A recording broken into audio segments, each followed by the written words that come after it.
briefly, I am Anna McDonald from the Goodwill Workforce Connection Center in Lombard. We are a free service to the community. We are open Monday through Friday. During the summer, our hours are 9 to 5, Monday through Thursday, and on Fridays, 9 to 5, Monday through Thursday, and then on Fridays, 9 to 2, and then we resume the 9 to 5, Monday through Friday after Labor Day. If you need help writing a resume, mock interviews, we could do that. We could help you one-on-one. If you just need some job search assistance or complications with applications, we could help you with that. We have computer banks.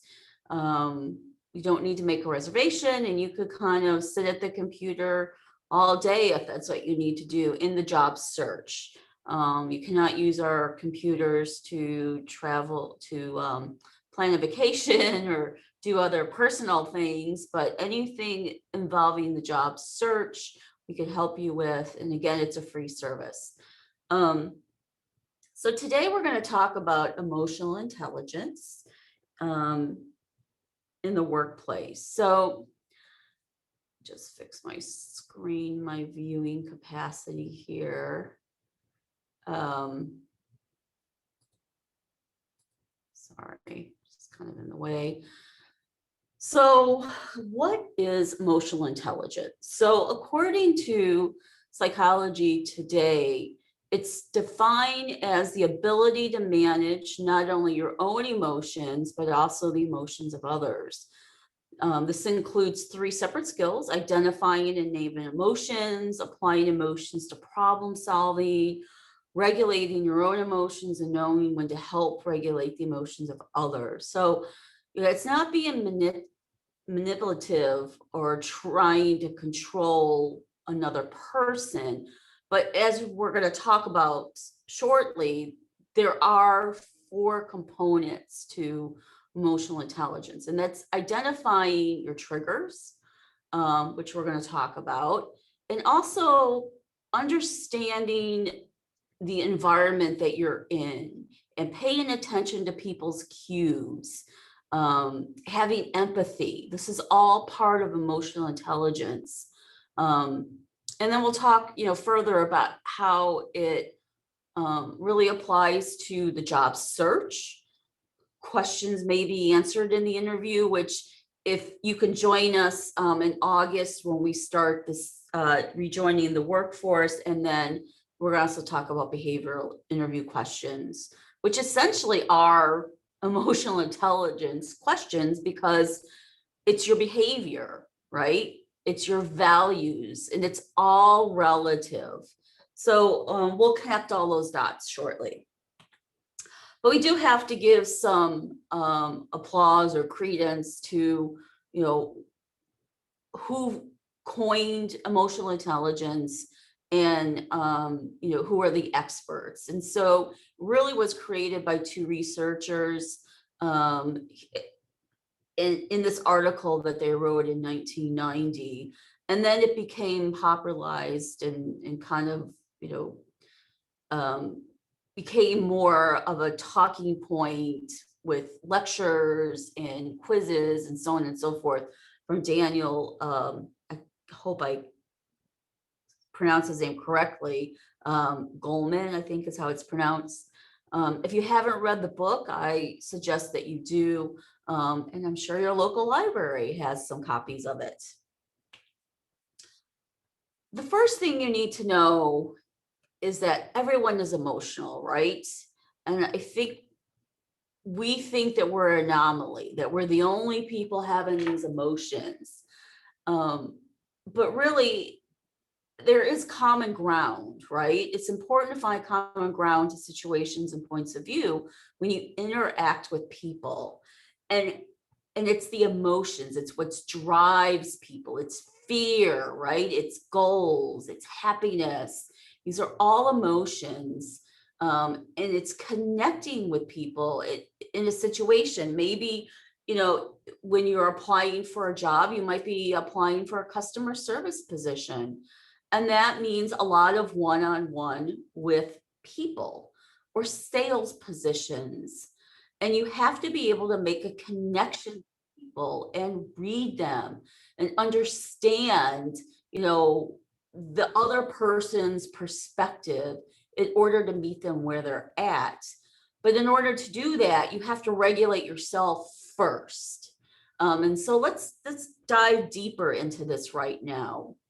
But what I want to do is I want to do a self-assessment with you. And it's nothing that you have to share. There's 5 questions that we're going to go through, and I'm going to read them. And I want you to think about what your answer will be. And so here's some of the questions.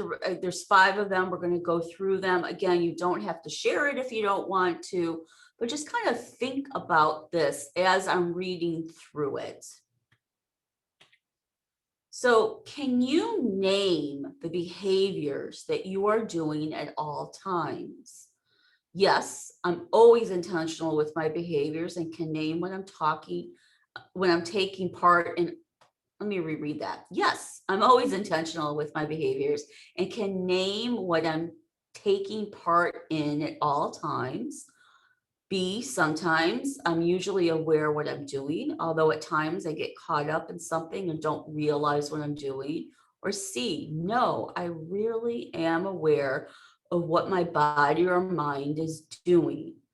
Again, can you name the behaviors that you are doing at all times? Number 2, can you name the emotions that you're feeling at all times? Yes, I can always identify and name the emotions I'm feeling. B, sometimes I'm usually aware of what emotions I'm feeling. However, it takes me a few minutes to recognize it. Or C, no, I rarely think about what emotions I'm feeling. I just feel something and act accordingly. These are emotions. Can you feel your emotions at all times? 3, can you identify what causes a shift to negative emotions? Yes, I always identify what causes me to shift to negative emotions, whether it be an event, a person, or reoccurring trigger. B, sometimes I can usually identify what causes a shift in emotions, although it takes a little while for me to catch on. Or C, no, I rarely know what specifically causes me to shift to negative emotions. Again, can you identify what causes a shift to negative emotions? Do you understand your triggers? 4, can you name the emotional patterns you experience the most?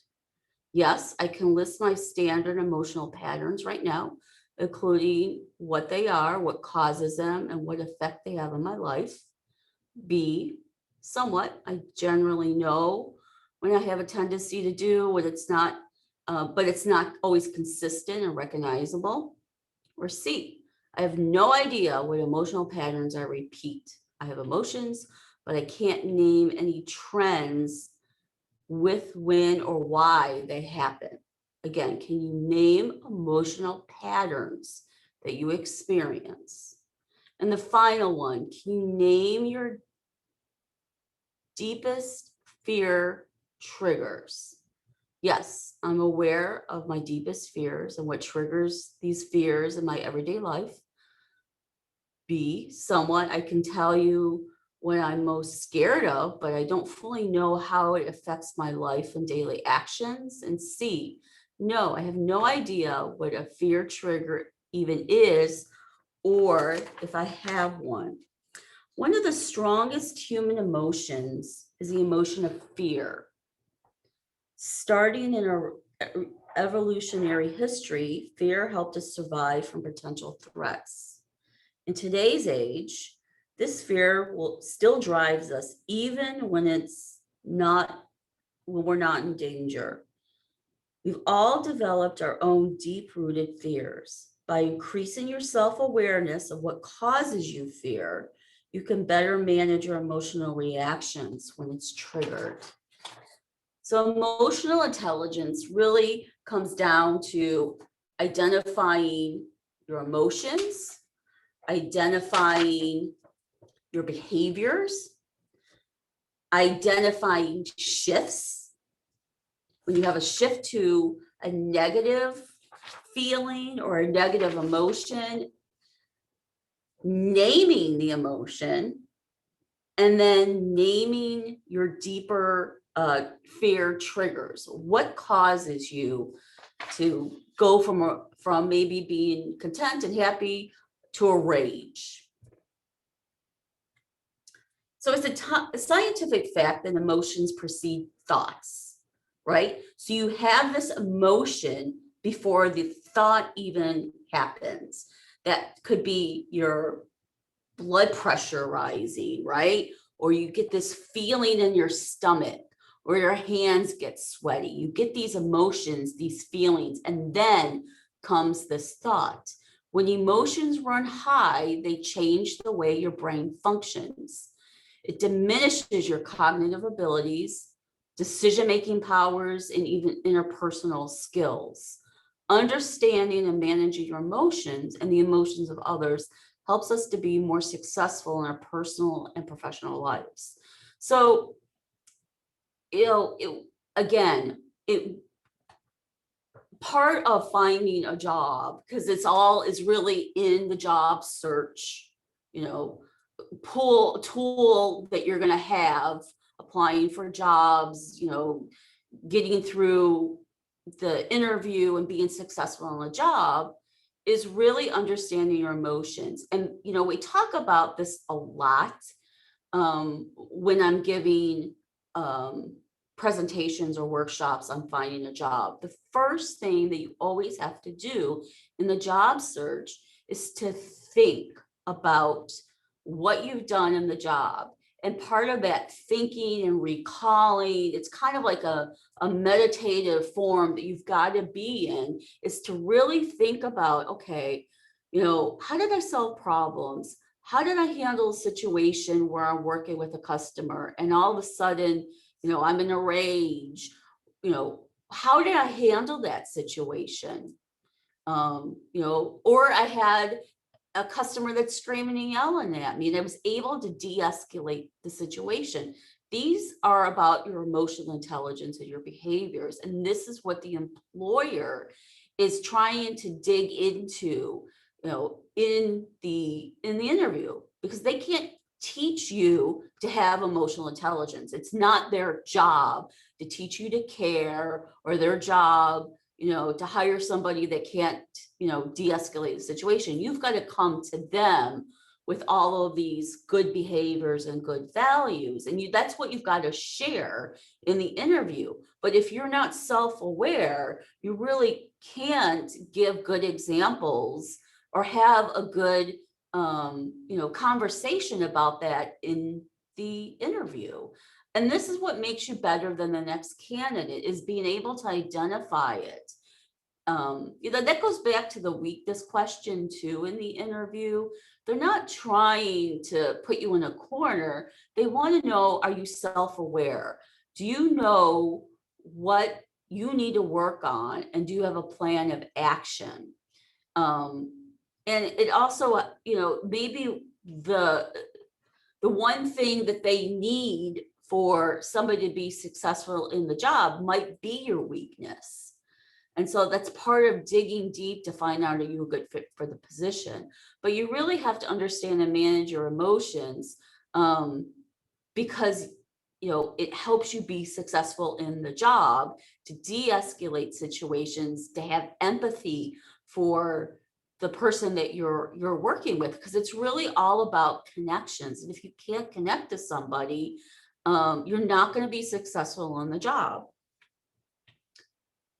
So emotional intelligence. So being self-aware is the ability to interpret the observations and then recognize it. So you've got to observe it and really think about, okay, I'm starting to feel my blood pressure rise. My hands are getting sweaty. I get that gut feeling. It's the recognition in the emotional intelligence part of it.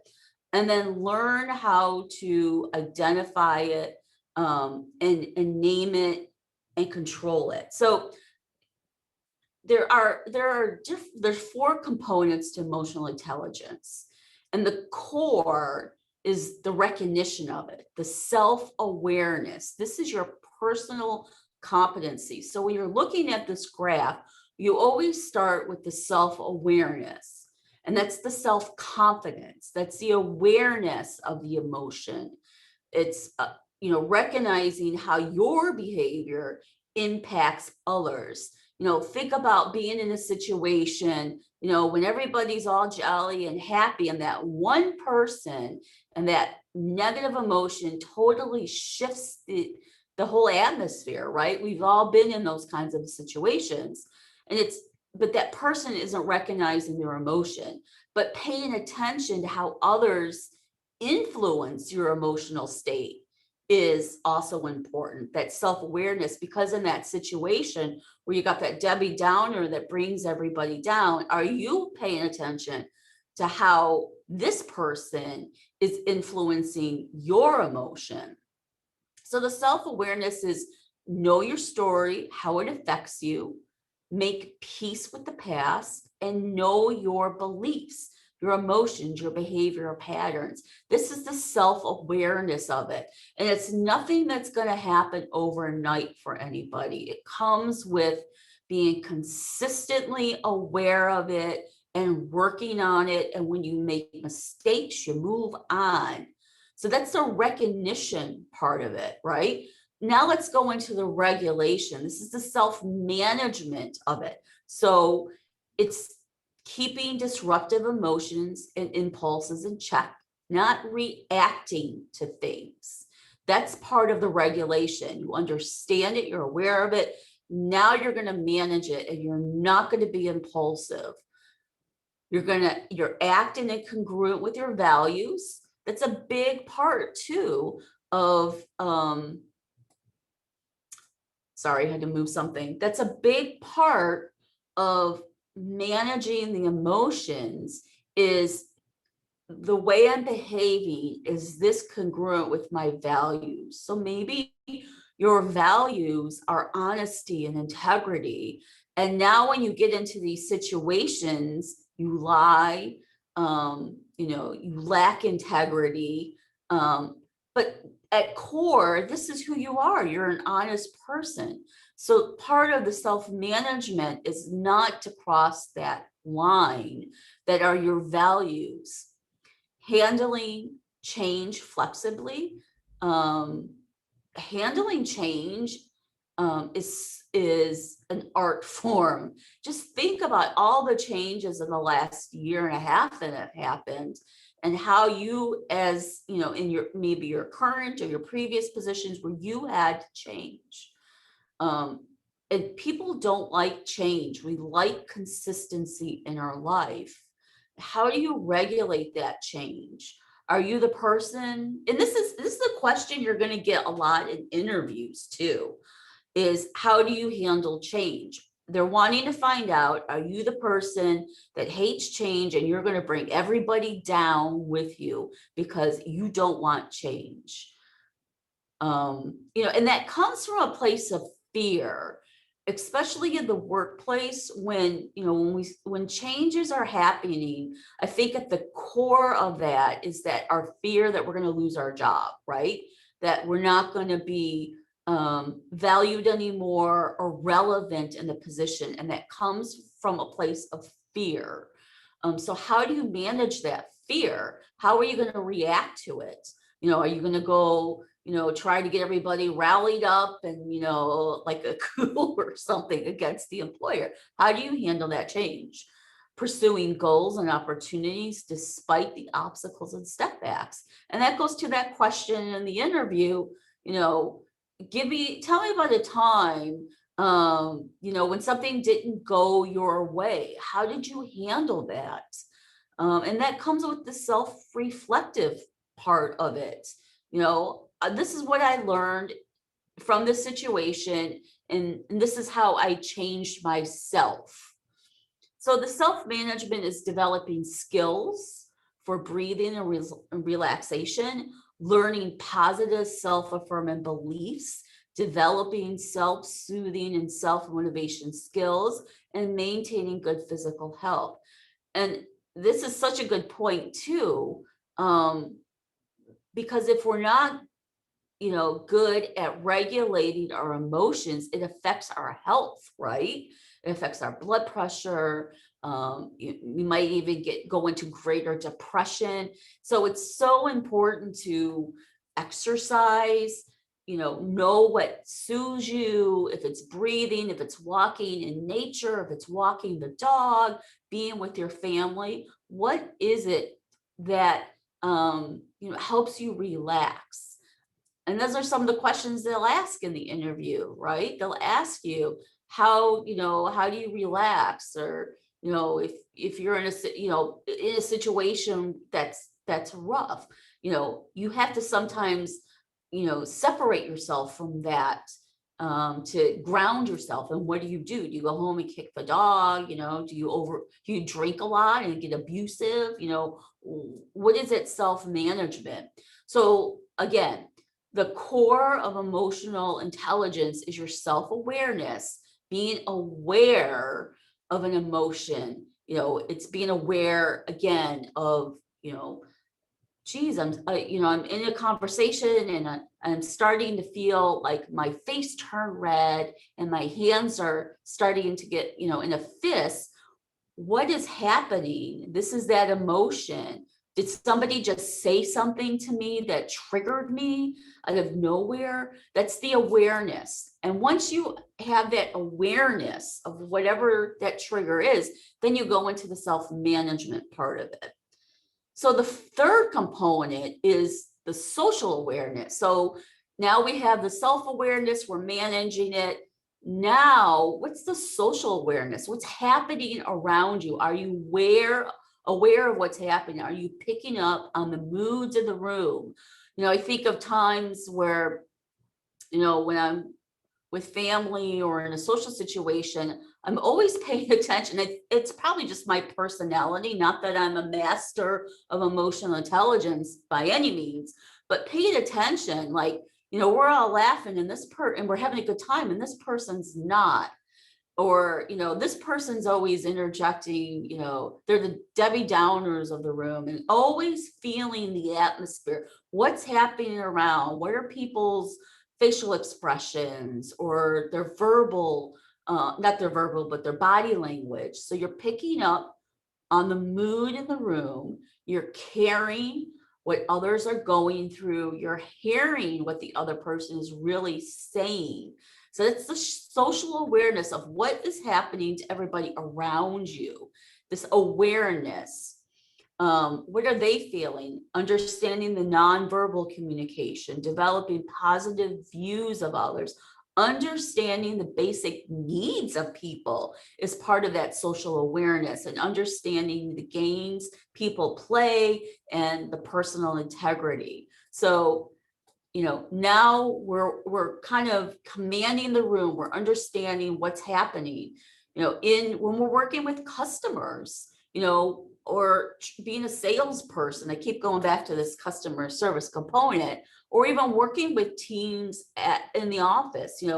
We're picking up that there's a change in behavior in somebody, and being a good leader is understanding other people's personalities to meet them where they are.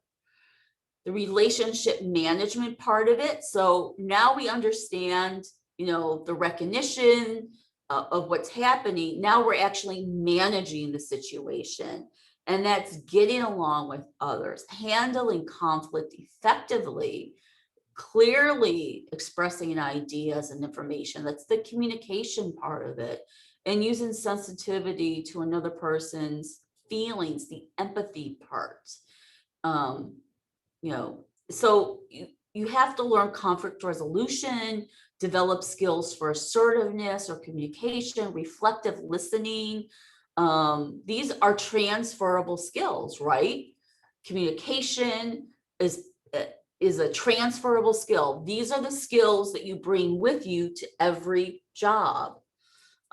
listening, time management, interpersonal skills, but having the empathy for the other person and not being a bleeding heart about it, but understanding their perspective and where they're coming from. You know, people in, social service kind of positions, people with empathy really thrive and do well in these kinds of positions because they can understand the other person's perspective, where they're coming from, and not being walked all over, manipulated, but, understanding this person. And good leaders have empathy, right? Just think about situations of the past where you've been led by a leader that was a type A personality and bossy. Did you get along with them? How did you handle that situation? That's really part of that reflective exercise that we talk about, putting yourself in the day in the life. Think about working with a previous supervisor. How did you handle situations where they were really bossy? How did you manage that situation? One of the things that employers are looking for in positions are people that are job hoppers. And yeah, there's some really bad employers out there, bad positions, we all get it, but they're looking for the people that when they're working and they don't agree with what's happening, and instead of going through the process of, changing that, or a situation maybe where they don't get along with people, instead of managing the relationship or working on it, they just leave the job and go to the next job. And they're going to have the same situation, because when we're working with people, there's always going to be situations where there's miscommunication, where, there's conflict. And I'm not talking about screaming and yelling at each other, but there's always going to be conflict in every relationship. And so the employer wants to know, how do you handle these situations? Are you the kind of person that when it happens, you just leave and move on to the next situation? Or are you going to do something about it? How are you going to handle your emotions, right? Does anybody have any questions about what I just said? Does it not make sense? Anything you want to add at this point?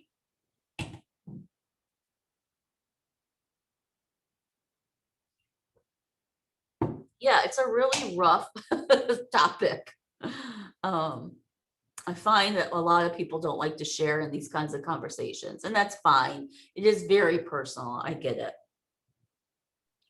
If anyone would rather write a chat, I'm happy. They can send it to me and I'll read it anonymously too at any point. So feel free to do that. Okay, yeah, good point, Leslie. So put it in a chat too, and we could, Leslie could share it. But let's very, very briefly, we have to talk about the hierarchy of needs, because I think we talked about, paying attention to others and what are their needs and the very basics of life. We learned this in Psychology 101, is the hierarchy of needs. So when we're, working with people, our customers, or, we're leaders, maybe in our social circles, the people that struggle a lot with emotional intelligence issues, and this is just my theory, are people that, their basic needs in life aren't being met. People that, maybe are struggling with homelessness, or even, food insecurity. This is this issue a lot of teachers have to deal with, right? There's all these commercials now about, I think I heard today that free meals are going to be provided to all students, that, we can't, think about times when you're hungry, right? You're skipping meals or just forgot to eat. That affects how we handle things, our blood sugar levels. and nutritious food, and even being dehydrated affects our moods. So if our basic needs in life aren't even being met, we're in survival mode, and it's hard really to get to thinking about our social needs and our esteem, which affects our self-esteem, right? If we can't provide for ourselves, or we're always in these crisis situations, it's hard to get to think about other things. That's our focus, the survival. So, maybe when you're working with somebody, and they're, constantly on edge or being triggered or fearful or acting out, it might be some needs are not being met. And so the hierarchy of needs is the theory by Abraham Maslow that proposed that healthy human beings have a certain number of needs, and that these needs can be arranged in hierarchy, with some needs, such as psychology and safety needs, being more primitive or basic than others, like our social and ego needs. So the basic needs of life is survival, security, safety, having fresh air to breathe, food, water, shelter, sleep, and then once these are pretty much met, the next need is the social esteem needs of loving and belonging and self-esteem, respect, recognition, sense of accomplishment. And then it all leads to self-fulfillment. We feel fulfilled in life with our talents and our skills. We're meeting goals that we've set for ourselves. But it's hard to meet those goals in life if our basic need, if we're just, working these,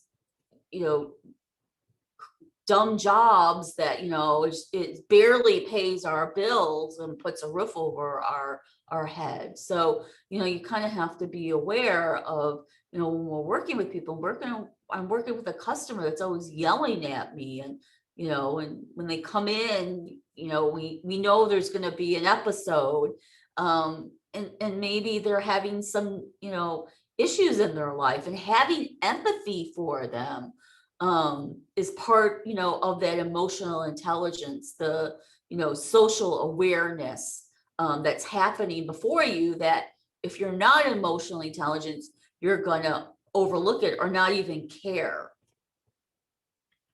So let's talk about triggers. Can I interrupt you with one question we got, Sure. Anna? Yes. How do you define setting boundaries without being perceived as too assertive? It's a good question. I think that setting that boundary of, let's, for example, maybe, if you're in social services or providing a service, that, you're letting this person know that, you're basically, in some respects, you're kind of having to follow a policy or procedure. And this is, this is what we've done for you. I've helped you with this before. And not,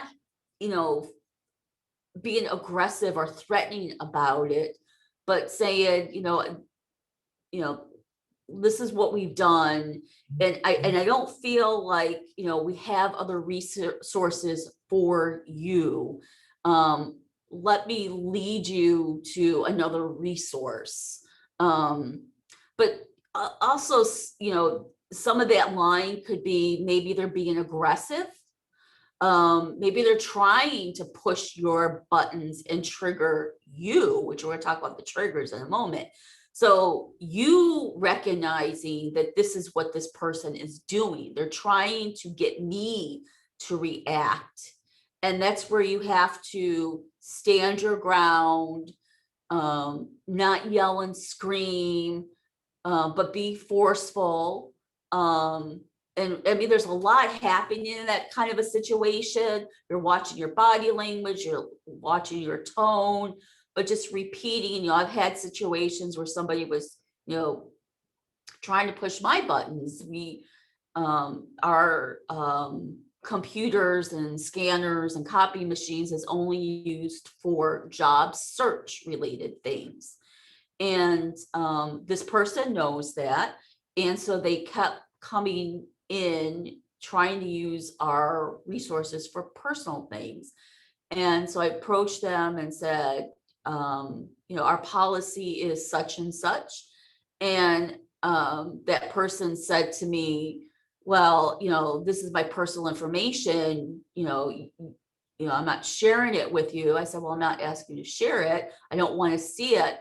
But I can tell that this is not job search related things. And then they were in my face screaming and yelling at me. And anybody in that situation would feel attacked and cornered, maybe fearful.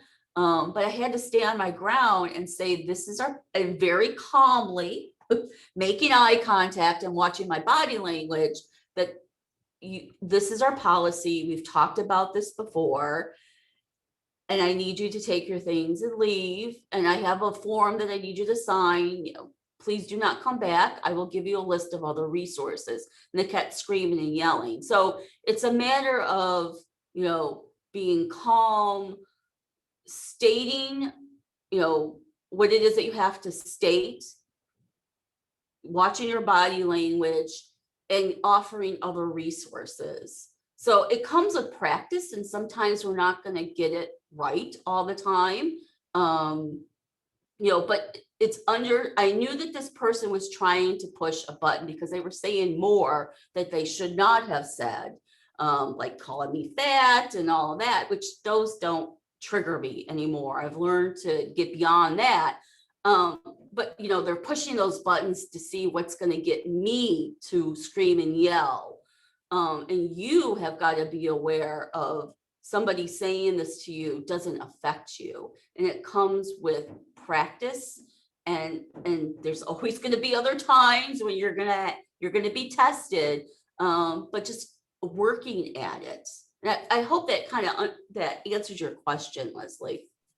I think it did. And then that brought up, someone else has asked a question follow up to that. They said, piggybacking on the previous question, how about setting boundaries with coworkers with a healthy dose of assertiveness and kindness? So I guess, the first thing that we all realize is that, we got to get along with people that we work with. We're not there to be friends. We're all here for a purpose, a goal, a paycheck. But yes, we want to be pleasant and nice and, and look forward to coming to work in the morning. I think that, again, it's all about attitude, body language, and, just, casually saying to this person whatever it is that you need to say. But I think that in those kinds of situations, you don't want to cause a scene, and you have to pull that person aside privately and have that conversation with them. And in the workplace, it's always a different kind of a situation. A lot of company policies and procedure manuals that you get when you're onboarded talks about the chain of command when you're having a situation at work. And always the first step is to talk to that person and having that conversation, maybe taking them to lunch or outside, get a coffee, making it comfortable and making sure that they're not feeling like they're cornered. And just stating whatever it is that you need to say to them about that boundary.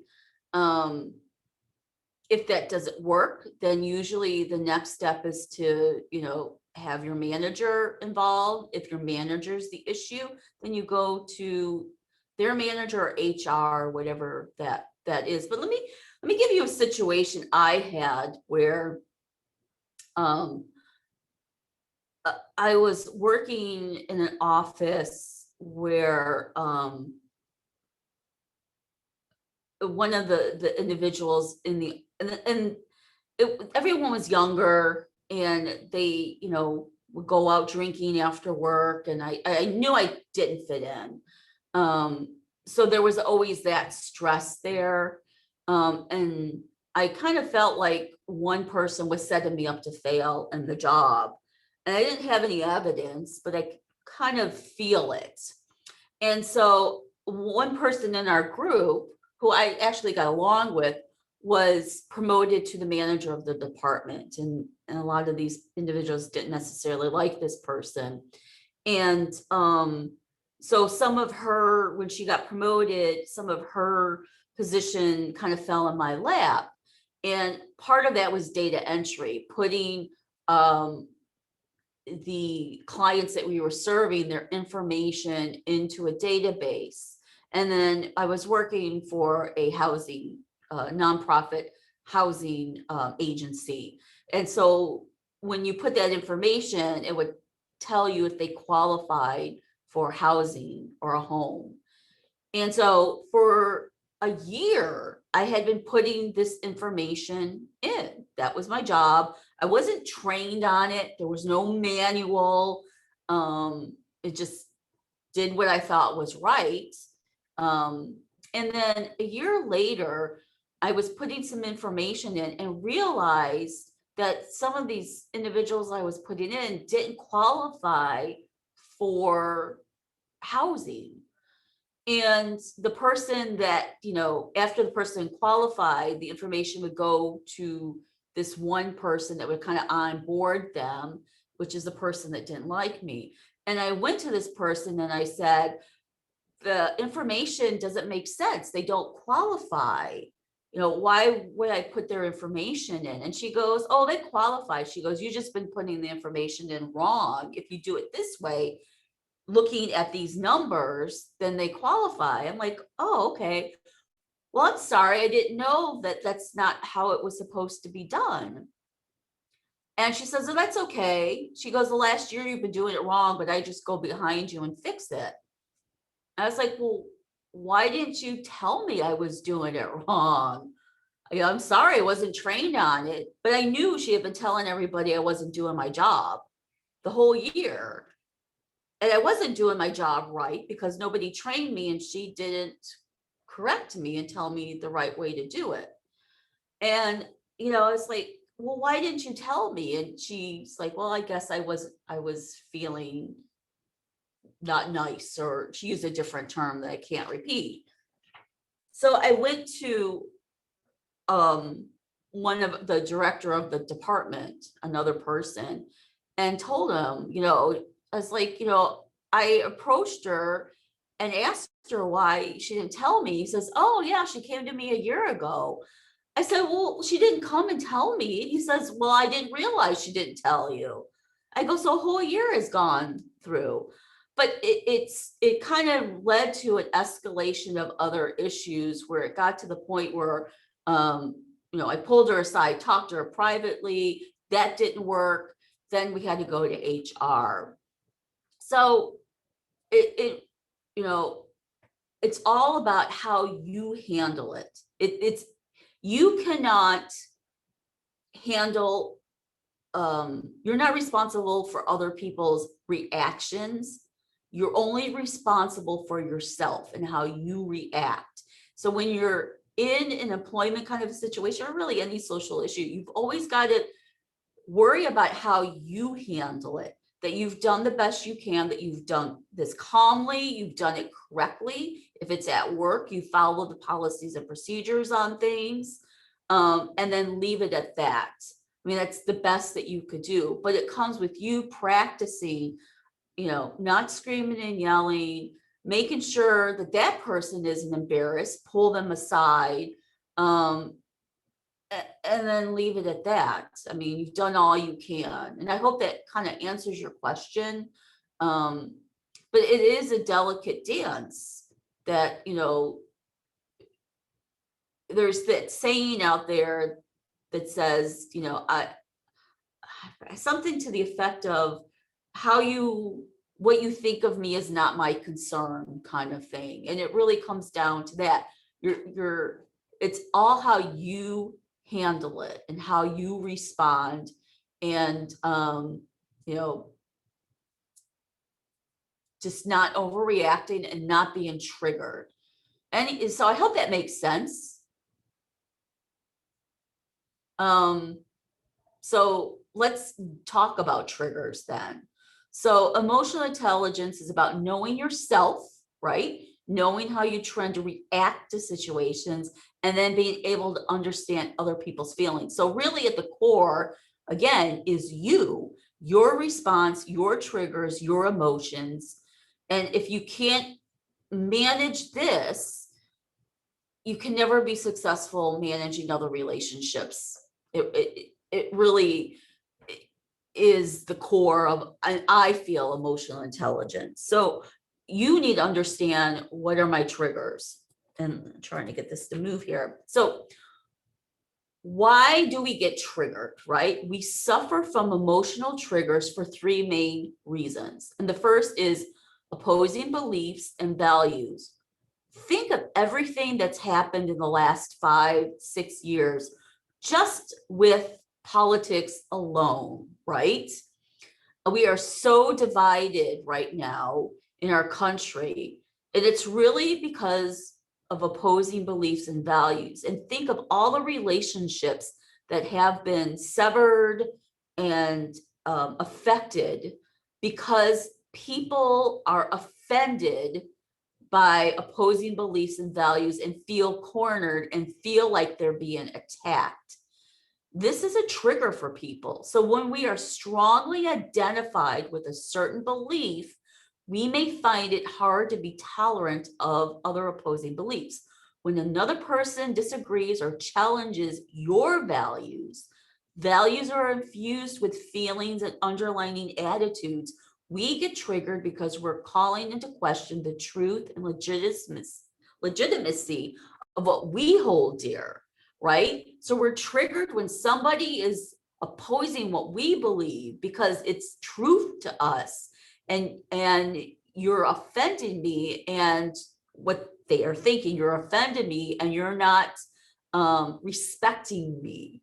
So values are really at the core too. We talked about that earlier, of who we are, right?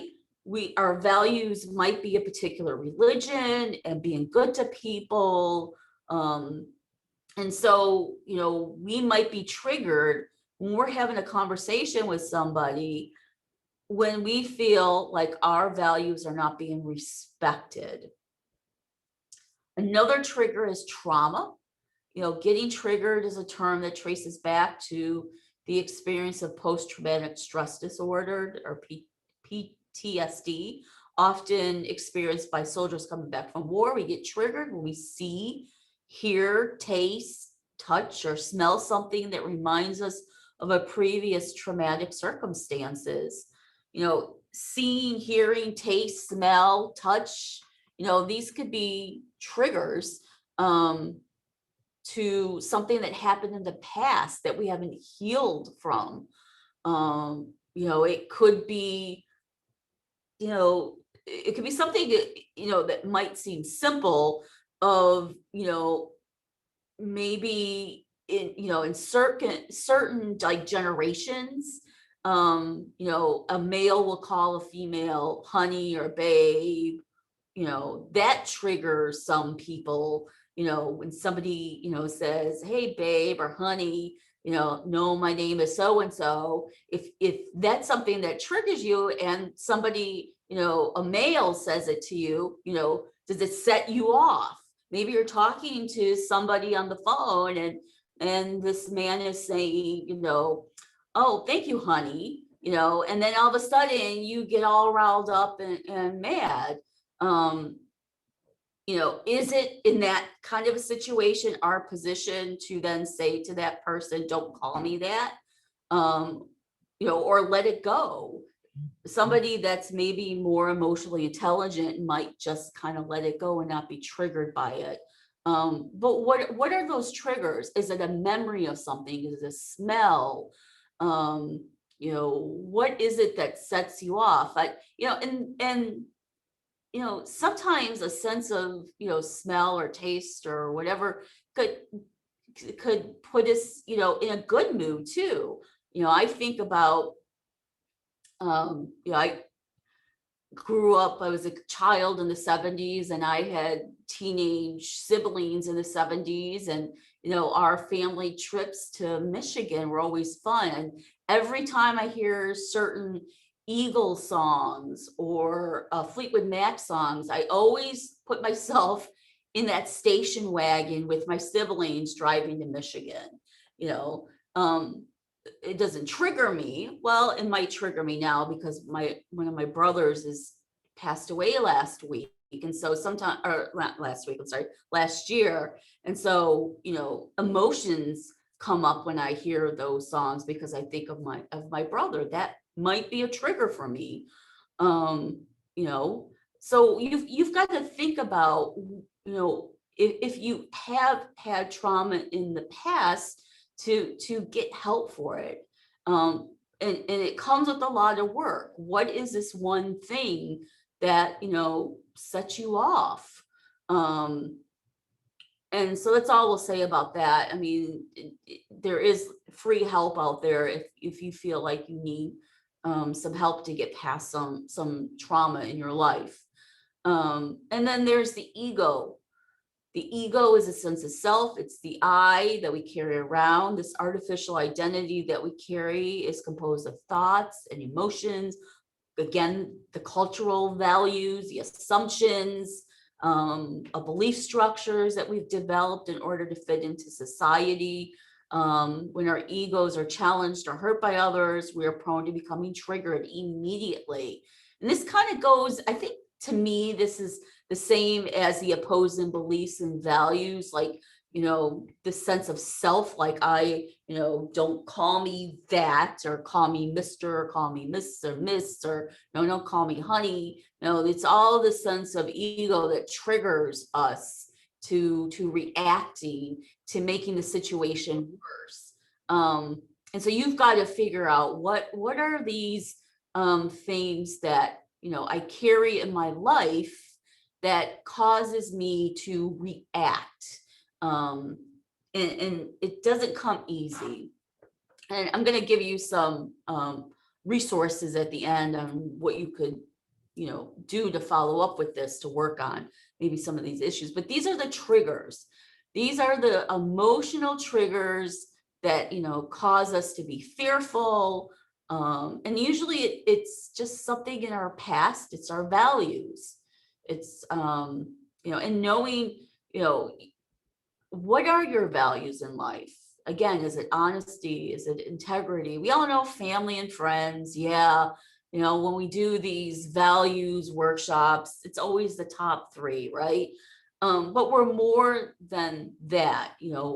Is it a sense of creativity? Is it a sense of independence? Is that a value to you, to be independent? And maybe you're working with somebody that is in a life crisis where they have to be dependent on another person. And now, their sense of self is crushed, and that brings on fear. And so maybe, automatically when you have this conversation with somebody, they're automatically offended and defensive because their sense of self and having to ask for help is now being, compromised. And so that comes with that empathy and understanding people. Situations can trigger emotion. When we can identify what bothers us, we could take action to protect our mental health.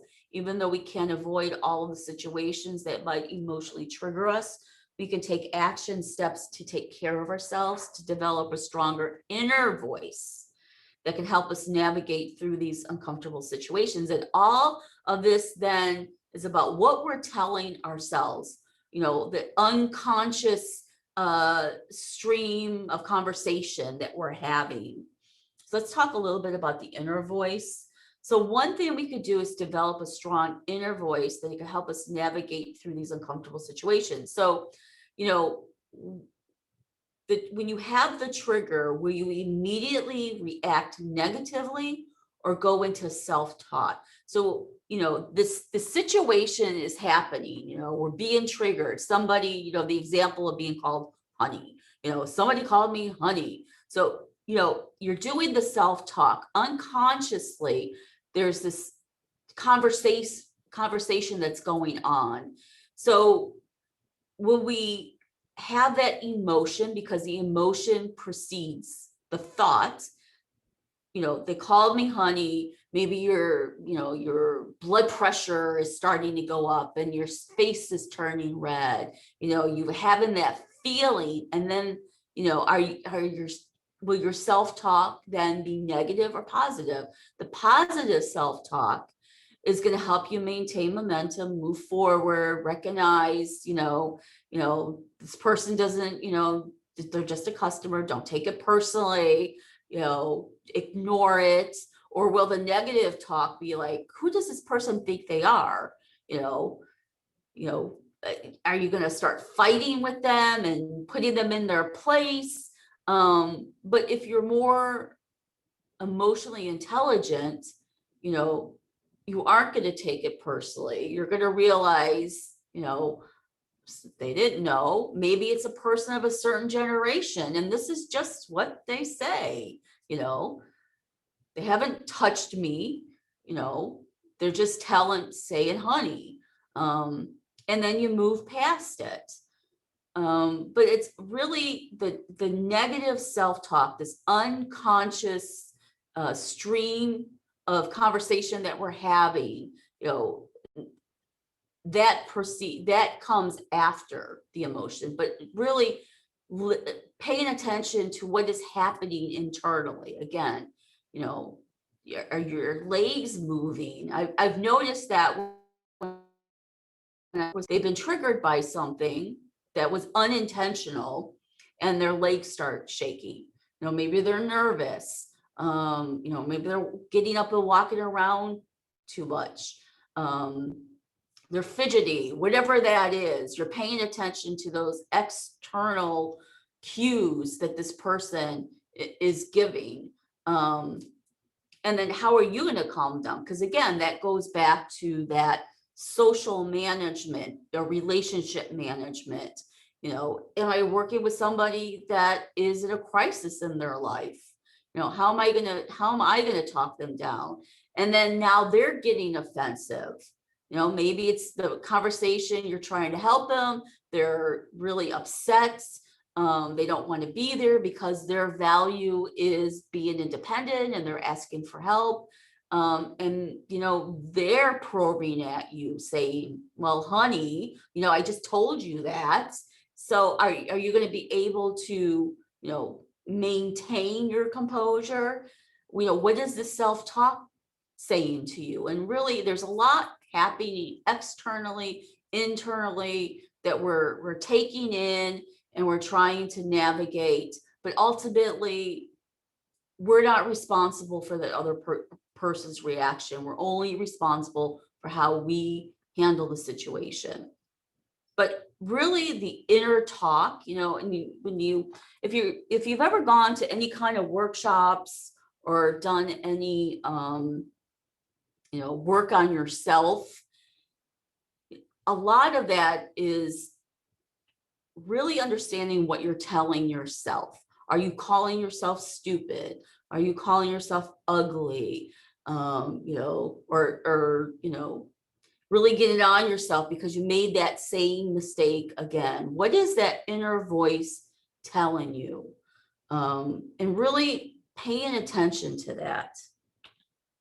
So don't buy into or try to suppress the inner expressions. Instead, approach it in a mindful, values-driven, and productive way.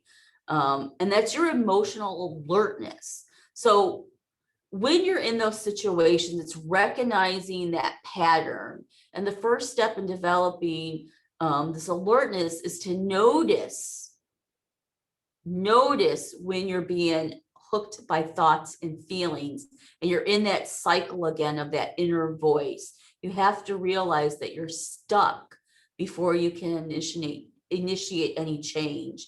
And it's recognizing the pattern. Oh, I've done this again. I reacted this way again. I listened to that inner voice again, and you're getting hooked into it. And then, you're letting your thoughts take control. And then that thought then is out there, and now your outside behavior, the talking negatively, being aggressive, and you aren't able to, calm yourself down. But it's just recognizing that pattern, and it usually starts with that inner voice, being critical of yourself. So the first step is recognizing the pattern and then label the thought. So now that we've recognized, I'm calling myself stupid again, label it. When you're hooked, the attention you give your thoughts and feelings crowd your mind. There's no room to examine them. One strategy that can help you consider your situation more objectively is simply the act of labeling. So, my coworker is wrong.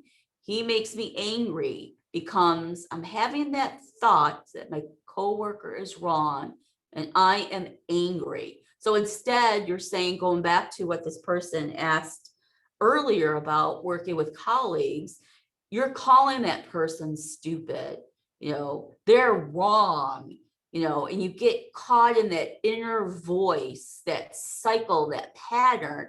But now you've recognized it, right? You're going to recognize it, and you're going to step back and watch the emotion. And you're like, that's really stupid. But then really that's what happens. You're watching the comment, but you're not reacting, or that inner voice, that thought, not reacting to calling that coworker dumb or whatever that is. They're making me angry. You're labeling it now. Oh, I'm having that thought again about that person. And now I'm feeling angry because they're treating me this way. You've labeled it. And then you're accepting them, because sometimes you're always going to have the thought. You're just not going to react to it. You're not going to have that outside emotion. The opposite of control is acceptance, not acting on every thought or resigning yourself to negativity, but responding to the ideas, emotions with an open attitude, paying attention to them and letting yourself experience it, but not reacting. So when you notice the pattern coming, you're going to label it and you're just going to accept it, but you're not going to react. And what are you going to do to stop yourself from reacting? Taking the breath, going for a walk, getting away from the situation, if you could do that. So taking the deep breaths, noticing what's happening in the moment. This can bring relief, but it won't necessarily make you feel good. In fact, you may realize just how upset you are. The important thing is to show yourself some compassion and examine the reality of the situation. What's going on? What's happening internally? What's happening externally? And it comes with practice. And then acting on your values. When you unhook yourself from your difficult thoughts and emotions, you expand your choices. You can decide to act in a way that aligns with your values or not align with your values. We encourage leaders to focus on the concept of workability. Is your response going to serve you and your organization in the long term, as well as in the short term? Will it help you steer others in the direction that furthers your collective purpose? And I think you need to think part of this process is also saying to yourself, is this serving me well? Reacting this way, is this going to make the situation better or worse? And sometimes we just get caught up in the emotion, and sometimes we forget to think that. But part of, this new alertness is actually asking the question. This is part of the process. Now I'm going to start thinking, is this going to serve me or not in the short term and in the long term? And you're not going to get it right every time. It comes with practice, but really listening to that inner dialogue first, not responding and trying to figure this out, labeling it, accepting it, and not acting on it. So how to maintain composure? Breathe. Breathing is such a calming effect. I think we forget It's so simple, and just really taking a deep breath 10 times. It calms the body, it lowers the blood pressure. And then watch for the halts. That's another thing to think about is, am I reacting this way because I'm hungry? Did I not eat today? How am I feeling? Am I angry right now? Am I acting this way because I'm lonely? Did I not get enough sleep? So the halt stands for, are you hungry? Are you angry? Are you lonely? And are you tired? Given that it's impossible to separate external stress from the customer in front of us, stay vigilant over these physical and emotional states. So, you know, when you're working with somebody on the phone, they're at your desk, you know, are you starting to feel hungry? And is that why, or maybe you are dehydrated? Maybe that's why you're acting this way and you're not able to control yourself or them. You know, if you could offer them a glass of water, or say, maybe, you know, let's take a break and schedule a time to come back tomorrow. So, it's time to eat, or, make up an excuse if that's what you feel like you need to do. But it's amazing how much, being dehydrated and not getting enough rest affects our inner voice and our mental health. Don't fall for, the fundamental attribution error. And this is our natural tendency to explain someone's actions based on their personality and underestimate the influence of situational factors, from they're a jerk to what might be going on in their life I can't see. So again, it's analyzing, it's the empathy, right? It's the empathy that we're supposed to have in that relationship management. What's going on in this person's life, and not taking it personally. And then delay the conversation or the response, which is what we just kind of talked about. As long as you're willing to step away, do it. Is there someone else that could jump in for you? Sometimes in our employment, that's what they teach you. If hopefully you're being trained, and maybe you do need a manager to step in, and is that the policy and procedure on how to handle these situations at work. So here are some resources out there for you. If you email me, I could send it to you. I'll give you my email address shortly again. But the Myers-Briggs personality profiles I find really helpful. It's a basic test that you could take. It should be conducted by a professional, but you could go online and it kind of gives you just the basics of it. I find it surprisingly accurate. It talks about, are you an introvert? Are you an extrovert? How do you process information? Are you the kind of person that processes numbers? Are you the kind of person that's more feeling? You feel the situation. How do you perceive things? How do you judge things? And so this is kind of helpful for you to understand yourself, right? Because again, the basics of emotional intelligence is knowing yourself first. What are your triggers? What are your emotions? Who am I? Because you might be in a situation where and usually this happens often, you have to change yourself, right, to meet this person's need. And understanding how people learn. How does this person learn? Working with them, you're handing them papers. Well, maybe they can't read, or maybe they need to talk it through because they're an audio kind of learner. So just understanding yourself first, though, is the basis to emotional intelligence. And then these mind tools here, they have all kinds of emotional intelligence testing there. And then the positivepsychology.com They have other emotional intelligence tests that you could take and resources. So basically, that is it in a nutshell. Oh, it's a lot of information. It's a very personal. Does anybody have any comments that they, was it not helpful? Was it helpful? Did I not make any sense? Do I need to, you know, share something further or re-explain it? We got some chats that they really liked your personal examples, and those were very helpful. So thank you.